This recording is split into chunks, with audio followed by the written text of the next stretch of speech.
Si nous examinons cela, rien ne peut être comparé. Voilà la phrase.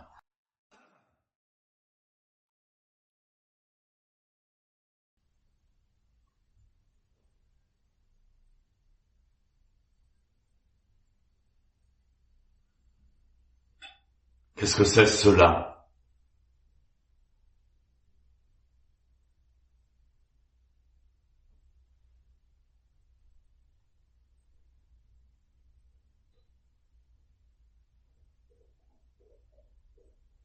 Comment s'est créée la première existence?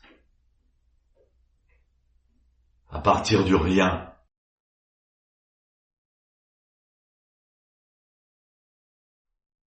Comment est apparue la forme, le phénomène à partir du rien?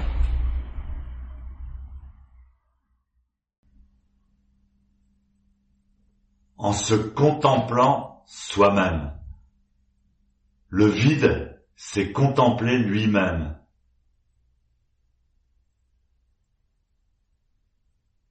Alors est apparue ce qu'on appelle la singularité.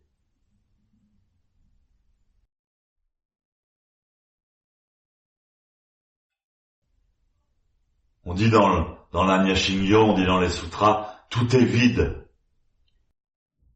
Effectivement, maintenant la science le certifie.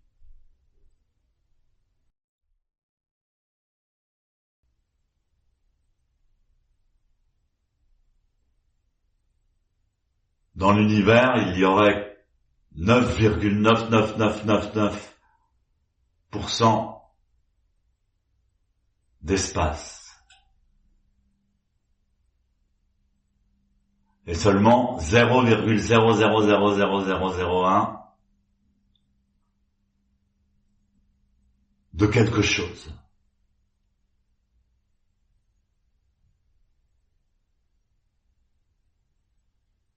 Et même si on veut aller dans l'expression la plus microscopique de la matière, on verra encore de l'espace.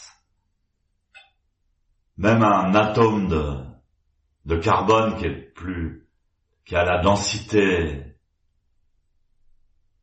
la plus grande, entre le noyau et l'électron, si l'électron est gros comme une orange, il y a l'espace de 2 terrains de football entre le noyau et l'électron. C'est toujours de l'espace. Et plus on va dans le petit, plus on découvre encore 9,99999 d'espace.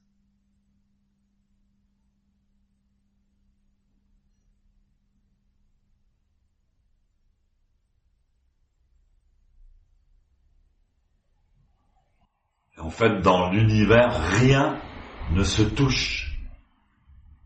Rien ne touche rien.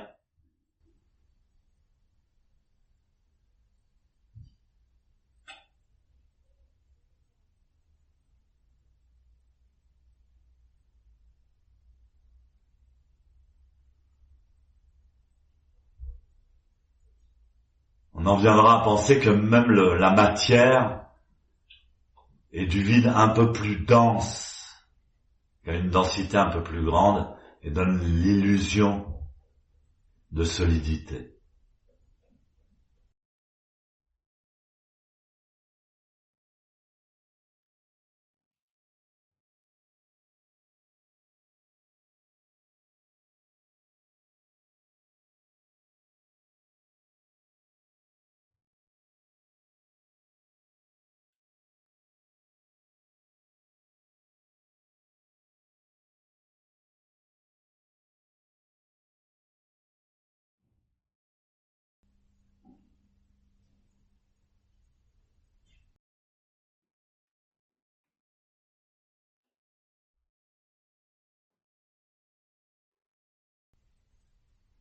Alors au début, il n'y avait rien, mais quand ce rien s'est contemplé lui-même, c'est zazen. Zazen, c'est se contempler soi-même.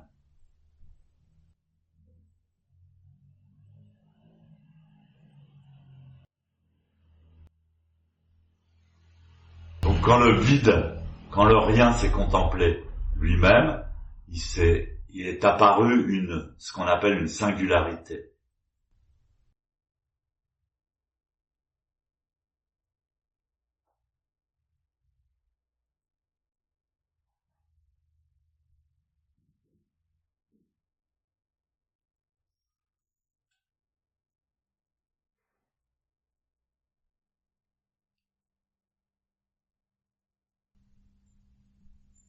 Mais cette singularité ne pouvait pas vivre d'expérience. Elle ne pouvait pas faire d'expérience car elle était sans cesse au centre de tout. Elle ne pouvait pas voyager, découvrir, expérimenter, parce que le temps et l'espace n'existaient pas.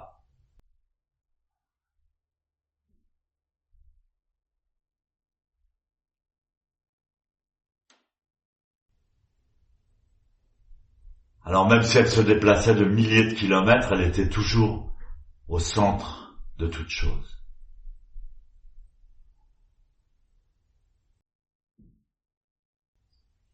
Alors cette singularité s'est à nouveau contemplée elle-même.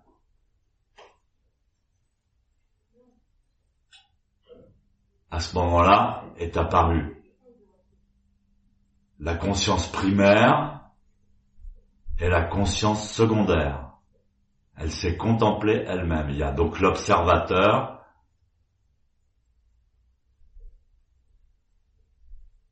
qui se contemple lui-même. À ce moment-là, le temps et l'espace apparaissent.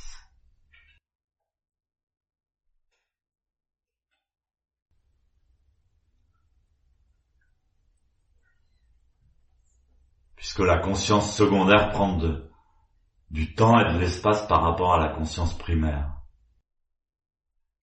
Et la conscience primaire observe la conscience secondaire.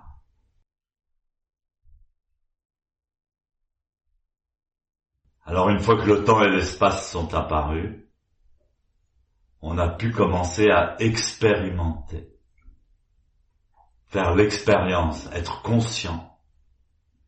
Pour être conscient, il faut du temps et de l'espace. Le temps que notre visage, par exemple, se reflète dans un miroir et que ce reflet nous revienne. Alors on prend conscience de soi-même, de son existence.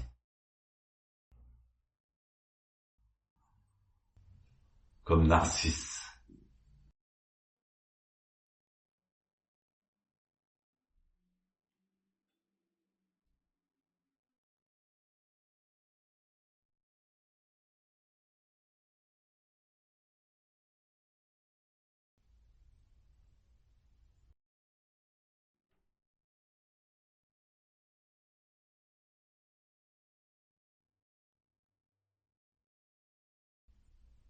Donc vous voyez que le processus de méditation non seulement existe depuis l'origine, mais il est lui-même l'origine.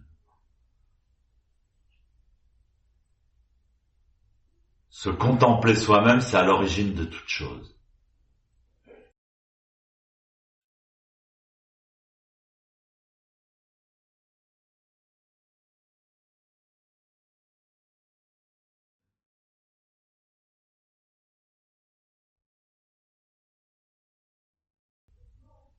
Tout ça pour expliquer cette phrase, qui apparemment est incompréhensible. Si nous examinons cela, donc cela, rien ne peut être comparé. Cela, c'est la singularité.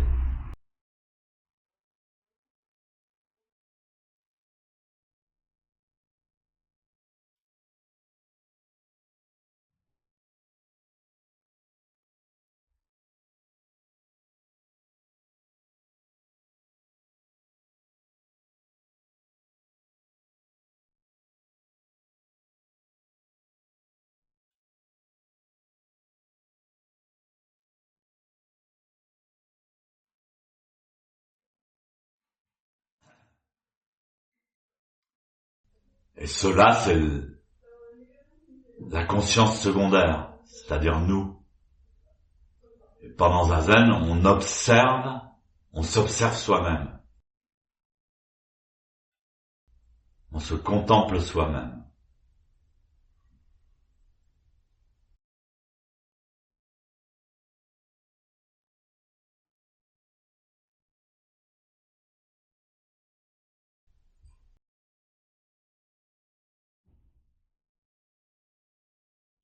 L'observateur, c'est le père. Et la conscience secondaire, soi-même, c'est le fils.